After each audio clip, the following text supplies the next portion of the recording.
Good morning, everyone. Welcome back to the Celtic Ways morning briefing. I am your host, John McGinley. I'm joined by Josh McCafferty, and we're here to chat through various Celtic issues of the day. The main one, Josh, is that Celtic have found out their Champions League's opponents. The Kazakhstan champions, FC Kairat, beat Slovan Bratislava on penalties late last night. Now heading to Celtic Park next Wednesday night. Yeah, is it Tuesday night, the first leg? I thought. I think it's Wednesday, yeah. It's Wednesday next week and then Tuesday the week after. I'm getting all my dates mixed up here. You'd think I'd be doing the 10-hour flight. But yeah, it's going to, regardless of who Celtic we're going to get, I think it's going to be a difficult tie. Kairat are a decent side. They've not conceded a goal at home yet in Champions League qualifying. They've knocked out Ljubljana of Slovenia, obviously Bratislava of Slovakia, and they beat Kups of Finland, so it's going to be a difficult tie, but I don't think Celtic have any excuses in terms of getting through this one. I think on paper they have more than enough to beat Kairat, but we'll just have to wait and see what happens. Yeah, it's an interesting one, Josh, because I think a lot of Celtic fans are looking at it and going, this is a winnable tie, Celtic should be handling this comfortably, and there is of course truth in that, but what I think is important to stress is that this is the biggest game in their club's entire history. Yeah. This is the biggest match they've ever gone. They've never qualified for the group or league phase of the Champions League. This is massive for them. As you say, they've already knocked off the champions of Slovenia, Finland and Slovakia to get to this point. They've got something about them. They feel an energy within their squad on this journey this summer. I think it should also be noted they're 19 games in to their domestic season. They're also top of their domestic table. So this is a team in form, feeling good about themselves and really have nothing to lose. As I say, the biggest match in their history. So Celtic are looking at it, winnable tie. We're meeting expectations. They're thinking this is the stuff of dreams for us. Yeah, you're painting a very nice picture there, John, and I'm not sure if I like it actually. But for Celtic, it's about avoiding that complacency, like you say. Obviously, not thinking this is going to be a very easy tie, and then you get hit. So it's about being respectful of the opponent. Obviously, they're a good side. They're the champions of their country, and they've got the best defensive record in the Kazakh league this season as well. So they're going to be sturdy at the back. And it's going to be a tough place to go. There's no doubt about that. So I think what's going to be key for Celtic in this tie is taking a strong lead over there, putting in a really good performance at Celtic Park in the first leg, and taking a 3 or 4 goal advantage over there, and then really asserting themselves in the tie early. They do have a couple of good players. We know they have a 16-year-old wonder kid who's bound the English Premier League, so he'll be one to watch. And yeah, they have a strong history. They used to play in the Soviet League at one point back when USSR was a thing, and yeah, when Kazakhstan gained independence, they kind of played there. But yeah, I'm interested to see how this tie is going to go. Celtic have had a bit of luck against the Kazakh sides in the past. Obviously, Shakhtar Karaganda, FC Astana, they've done well in those ties. But it's going to be a long journey. And like I say, just getting a really comfortable victory in the first leg is going to be crucial, in my opinion. I think I've freaked a few people out in the live chat. So good morning to everyone. Thanks for joining us. Thanks for giving us your comments. I get it. Celtic should be winning this game, I think. And I think in this scenario in particular, I think the first leg at home is no bad thing. You can put out a really strong marker down, hopefully pick up a few goals. Hopefully Celtic are on it, for this fixture coming up and really manage to get, a strong lead in the tie. And then that takes away any concerns about however many miles it is. It's thousands of miles. It's many hours on a plane. And there's difficulty in the logistics of it. The player you're referring to there, who Josh was referring to there, was Dastan Satpayev, and now he's Kairat's teenage superstar, as Josh is saying, and he's actually already got an agreement to join Chelsea when he turns the age of 18 next year. And as part of this overall strategy Chelsea are employing of investing in kind of youth players around the world, wherever they may be, and they've actually already got a coach working with Satpayev, and I think there's, certainly Kairat adore him and love him, and despite, I think he's got a few dozen games for them. I think he's scored a dozen goals or so for them in total. It was his penalty in the closing moments of the first leg that gave them that slender advantage going to Slovakia, stepping up in that big moment. So I guess he's the player to watch for him. He's the player they all idolise. Yeah, he's certainly going to have something about him. And he'll be looking to help his team get into the Champions League proper. And for him, that'll be a it could be a really good opportunity to play in the Champions League before he even gets to go to Chelsea, and seeing what he can do in that competition. So he'll have his eye on that. But for Celtic, it's about looking to keep the threat of him quiet and just looking to neutralise Kairat as a whole and assert themselves in the game. And the manager will speak about it, I'm sure, in the lead up to the tie, in terms of looking to just dominate the ball and being the dominant side in the game, as Celtic should be, really. I was looking at the UEFA rankings, and I believe Kairat actually rank lower than Heart of Midlothian, which, in terms of the coefficient points and how that sort of thing works. So that tells you a lot about kind of their level, as much as they've been on a good journey this summer in terms of their Champions League qualification. Overall, Celtic should have enough to beat them and knock them out. And that's not maybe kind of the typical Celtic fans saying, "Oh, it's a typical European jobber team and Celtic should be beaten." They really should on paper. No, I agree with you. I agree with you. I think this is, from a team quality perspective, this seems like a pretty favourable tie for Celtic. I think Celtic could have had a much worse tie in this playoff round. I think there was, I think Sturm Graz or Basel could have been far trickier for Celtic, just in terms of quality and the opponent in the match. Just logistically, of course, there's issues, but Celtic have been through this before. Brendan Rodgers has been through this before. Celtic travelled to Astana twice when Brendan Rodgers was in his first spell at the club. I believe the kind of process and what Brendan Rodgers likes to do, he likes to keep them on kind of UK time for the entire trip that they're there, so there's no jet lag issue. So I think it's like they also don't spend long there. I think they jet in, play the match, and then jet out. I think it's something like they're on the ground for something like 24 hours to 30 hours in total. It's not a long time they're going to be in Kazakhstan, and I think they keep them on UK time as much as possible. I think they'll be very comfortable in the flight. I think there'll be facilities to sleep, etc. on the flight. So Celtic know about the logistics, and I suppose if Celtic had never been to Kazakhstan before on this kind of trip, that might be an issue. But Brendan Rodgers knows what this is all about. Yeah, and I think that's the one big main kind of talking point of it all, and the one big fear that people have is the whole logistical thing. For example, if Kairat played their football a 2-hour flight from Glasgow, I don't think people would be fearing this tie as much as they are. It's just that whole big travel. I mean, there was a post that went up this morning on Twitter that they're closer to Thailand and China and Hong Kong and all these places than they are to some places Celtic could have went in mainland Europe. So, yeah, it's not ideal in that sense, but like you say, the club are familiar with it.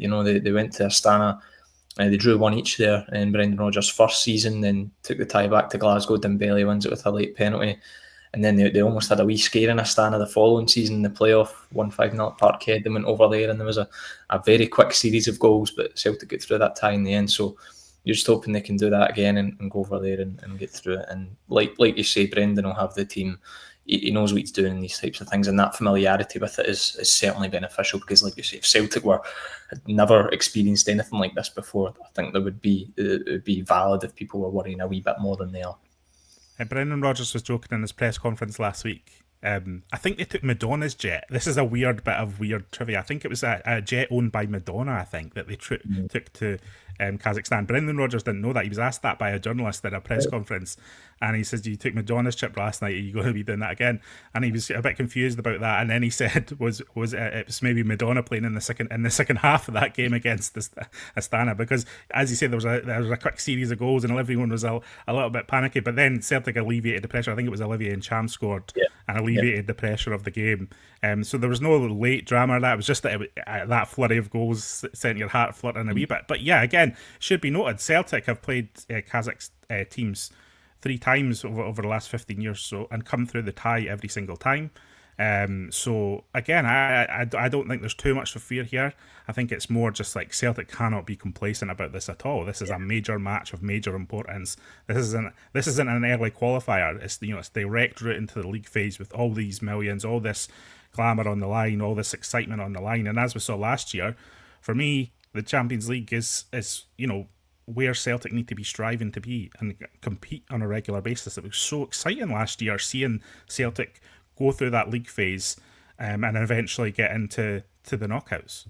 Yeah, definitely. I think it's one of the big things of the season, really. And we spoke about it last season, that Celtic's success shouldn't be measured how they do domestically should be measured, how they're doing in the Champions League, and their progress should be measured in that competition. And last year they did so well, getting to almost the last 16 in the competition, like seconds away from it. And the whole excitement the Champions League brings to the club, to the supporters, you just can't match it with anything. The performances the team brought out in the competition last season certainly added to that feeling and the journey the team were on. And it was just so good coming up against these elite sides. RB Leipzig, who are flying in the Bundesliga at the time, sitting second in the table, they come to Celtic Park, and Celtic put in one of their best European performances I've ever seen. So they had the mixture of that, dominating that game, playing so well, then going to a team like Atalanta and putting in such a defensively solid display and coming away with a 0-0 draw.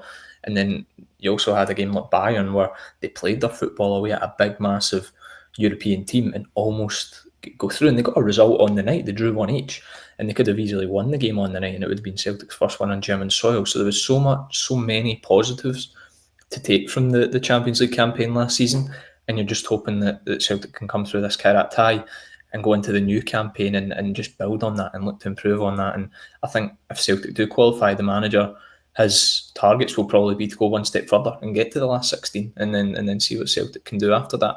It all kind of obviously depends on the luck of the draw and what your fixtures kind of are and stuff, but that's a wee bit away yet. Celtic, I don't want to keep talking about the Champions League until Celtic actually qualify for it and then come through this tie first. That's fair enough. JJ McGarvey saying, need a 2 or 3 goal cushion to head over there. Mark Fairfield's feeling confident. They are awful. Watched the game last night, and a Scottish Championship team at best. Damning verdict from Mark Fairfield there. I think there's obvious optimism and confidence within the Celtic support about this game, and as there should be. I wasn't trying to come on here and talk about Kairat are going to knock Celtic over. It's just you've got to be aware of the threat of other teams and the context of how other teams feel about the match. It all plays into it, guys. I think it's an important factor that this is just such a massive game for them. But if Celtic are professional and do their job, then they should be able to do this, even with the squad at Brendan Rodgers' disposal at the moment. Now, it doesn't look like Celtic are going to strengthen before this tie. The initial deadline for registering players is tomorrow. Celtic have until the day before the first leg to add 2 more players to that group per the UEFA rules, and then that applies for the first and second leg. So the squad has to be firmly set the day before the first leg. But as I say, I think that despite all the noise around transfers and the difficulties around transfers, you would feel that Celtic have a squad capable of getting through this tie, and then hopefully this is when we see the purse strings loosened a little bit and the pursuit of targets that Brendan Rodgers really wants in his squad and excites him, and he feels energised by that they're strengthening in his group. Yeah, I think once Celtic qualify for the Champions League, you'll probably see a bit more movement in the transfer market than what there is now. I mean, people have been speaking about that all summer. That shouldn't be the case. I don't think it should be the case either. Celtic should be looking to strengthen for the Champions League playoff. Obviously, it can not been Which ideal. It's a very fair view, I think, Josh. That's fair. But it's obviously not been the case. My only fear is obviously if the tie's kind of still in the balance going into the second leg in Almaty, and Celtic are chasing a goal, and you're bringing people like Yang and Johnny Kenny off the bench away in Kazakhstan. It's not ideal. But before that second leg, I mean, there's still a decent chunk of time. Obviously, the first leg isn't for another week, so there could be some movement. We don't really know. Things can happen quite quickly. We've seen that with the Jemai Simpson-Pusey deal. That kind of surfaced over a couple of days, and then the deal was done, although the announcement kind of dragged out. But there's still time. Personally, I can't see there being any additions before this tie. That's my personal opinion. It'll probably be after the tie that there'll be additions made. It seems that's the case. Just from the way Brendan Rodgers has been speaking of late, he's very focused on the group that's within Celtic at the moment, because Rodgers knows that despite all the noise around transfers, if Celtic don't get it right against Kairat, then part of the buck stops with him too, because he feels a lot of people will feel that the players that he's got at his disposal should be good enough to get through this tie. So he's drilling in on the players he's got. And he's actually, for a couple of weeks, stopped moaning about transfers, I would suggest. And so we'll see how it goes. So listen, Josh, tell us about Callum Osmand. Signed from Fulham in the summer. It was featured around the periphery in pre-season, not really to a massive extent. Hasn't been involved in the start of the competitive season, but involved for the Celtic B side last night. Yeah, so the B team were in the Challenge Cup. They were playing Clyde.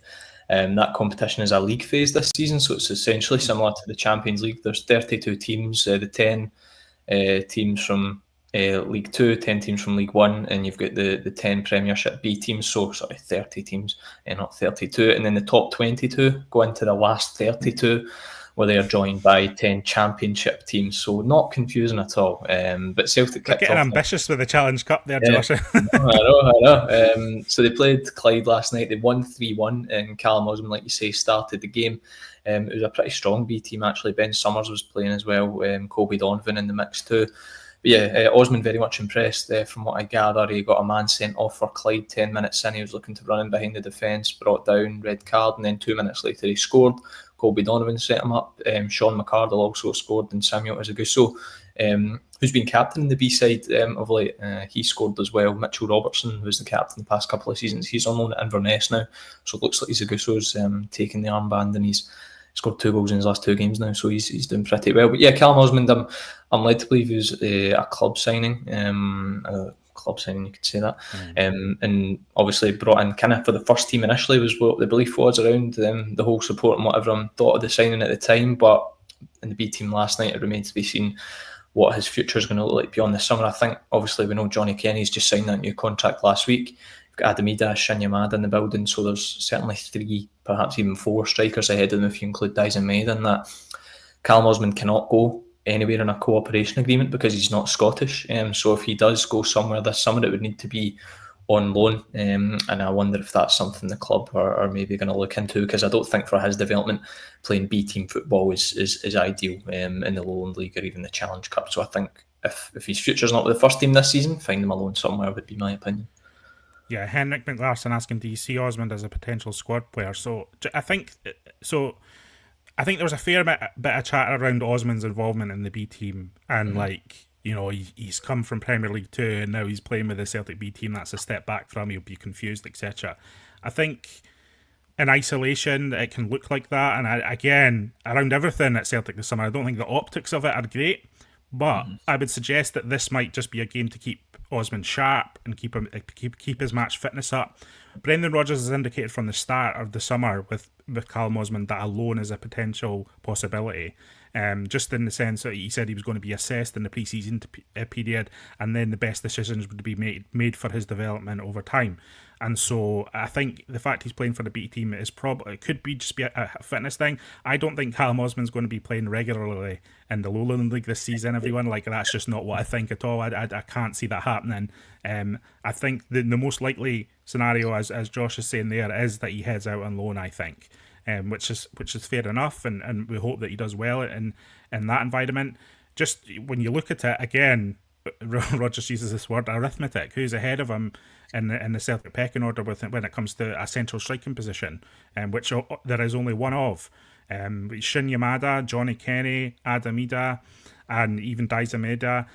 And we know that Celtic are still looking for this kind of central attacking option. So he's very much down the list, I think. I think the fact he's not involved early in the competitive games, and Johnny Kenny was against St Mirren, I think indicates that Osmand isn't quite ready to be part of the first team group at Celtic, and that he will be heading out on loan. And I don't think there's anything particularly wrong with that, Josh. Yeah, and I think that as well the age factor. I mean, Johnny Kenny's a couple of years older than Callum Osmand. Callum Osmand is still only 19 years of age, and he's never played a senior competitive game of football in his career. So getting him a good loan, maybe with a lower team in the Scottish Premiership, somewhere in the Championship, that would certainly be ideal. If he can find his goal-scoring boots, then that would be good, and then it can come back to Celtic next summer, and then we can reassess the situation. Obviously, Johnny Kenny, no one really thought he might have a future at the club. He goes to Shamrock Rovers, he scores in Europe, he scores regularly in the League of Ireland, and then he comes back to Celtic, does pretty well, doesn't do himself any harm with his performances, and gets a new contract, a long-term contract. So there's certainly, Callum Osmand playing for the B team last night doesn't mean his Celtic career is in the mud. It was just like you say, getting minutes, getting sharpness, and it was good to see him impress, get a goal, do well with his performance. So yeah, it'll be. I think he will go out on loan between now and the end of the summer, and I don't think that's one where it's like the Marco Tilio situation, for example, where Celtic need to wait to bring someone else in to get rid of him. I think they could send Callum Osmand out on loan tomorrow if the offer came in. So we're just gonna have to wait and see what happens there. Yeah, I wonder where his loan would be. I think that would be Yeah, interesting to see. I yeah, think I think a Scottish Premiership loan would be fantastic for a yeah. player like Callum Osmand, just to see what you can do if a Premiership team fancies taking him. Mhm. But, I would put Johnny Kenny in that boat as well. I know he's just signed a long term contract. Brendan Rodgers saying he's very much at the club for now, but he also caveated that when he talked about Johnny Kenny when he said it depends how the transfer window develops as well. I think if Celtic sign another striker, I think we could well see Johnny Kenny head back out on loan as well, but. Rodgers and the club have some sort of belief in Johnny Kenny's long term potential, and so we could end up with two Celtic strikers out on loan this season and see how they do in an environment that indicates that they're ready for more at Celtic. Yeah, and that would be really good to see if they both got Premiership loans. I think there are a good couple of teams, certainly the likes of your Motherwells, who could do with a striker. I mean, I'm sure a lot of people watched Motherwell against Rangers a couple of weeks ago, and they couldn't finish their dinner. So having someone like Callum Osmand or Johnny Kenny in there, Johnny Kenny knows where the goal is. He knows how to score at a European level even. So I think there would be, particularly for Johnny Kenny, if Celtic put out the feelers for him going out on loan, there would be a lot of clubs interested in his services in the Premiership. Callum Osmand maybe not so much, but you just have to wait and see what happens really in the end. Yeah, and I mean, in Johnny Kenny's case, I know he's been out on loan before, and I think so. He had initial struggles at Shamrock Rovers, and then he eventually became a capable and valued goal scorer for them. Did well for them domestically. I think he scored 5 or 6 goals in the Conference League too. But the difference is, if he scores a dozen goal in the Scottish Premiership, then he's going to be there's going to be a much more hype around Johnny Kenny, and much more a groundswell towards Johnny Kenny appearing maybe more regularly for Celtic. Because if you're doing it in the Scottish Premiership on a regular basis, it does catch attention. But I think there's a lot of moving parts here, Josh. We've been talking about it all summer. I think everyone's tried to just kind of lower the anxiety around transfers. I think that's fair to say. I think everyone knows what we need, and that it's not an ideal situation. But with now that the Champions League tie is here, everyone's just going to be like, right, get through this, Celtic. We'll deal with transfers after, because you're not wanting the transfer situation to be a massive distraction throughout this tie against Kairat. Yeah, and I think not even just the tie against Kairat, but the run of games Celtic have got in general. It's a really difficult run. There's a lot of football to be played over the coming 4 weeks, 3 weeks. You've got the League Cup tie on Friday night. You've then got the Kairat. You've got Livingston at Parkhead, who are not going to be an easy nut to crack. You've then got the Kairat second leg. You've got to go to Ibrox. So that's a lot of football to be played, and the team just need to really lock in and get through it. And then maybe after the Kairat tie, between that and going to Ibrox, the focus. I think the focus should still be on transfers, and I think the recruitment team and those in the background whose job isn't to do with football on the pitch and coaching the team, they should be doing a lot of work in the background. Don't get me wrong, it's their job to be looking to see who Celtic can sign to strengthen the squad. And Brendan Rodgers shouldn't be having to deal with transfers on a day-to-day basis. That shouldn't be his job as the football manager. There should be people at the club who are looking at that, and they should be constantly looking at that as we speak now. And they should be, but that's Celtic seem to be dragging their heels.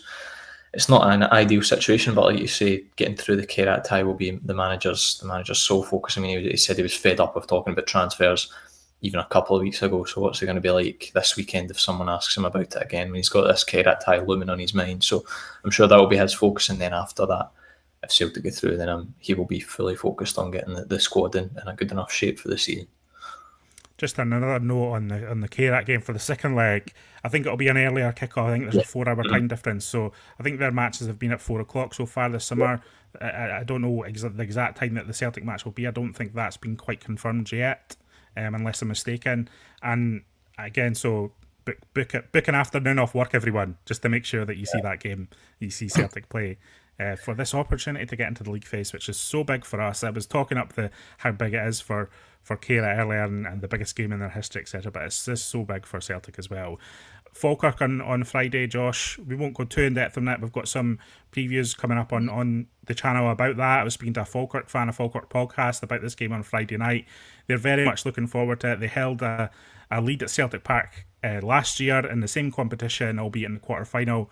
They were ahead in the 70th minute, 2-1. They took the lead twice in the game. They eventually lost 5-2. But I think we were kind of expecting another explosive, exciting, cup tie under the lights at Celtic Park.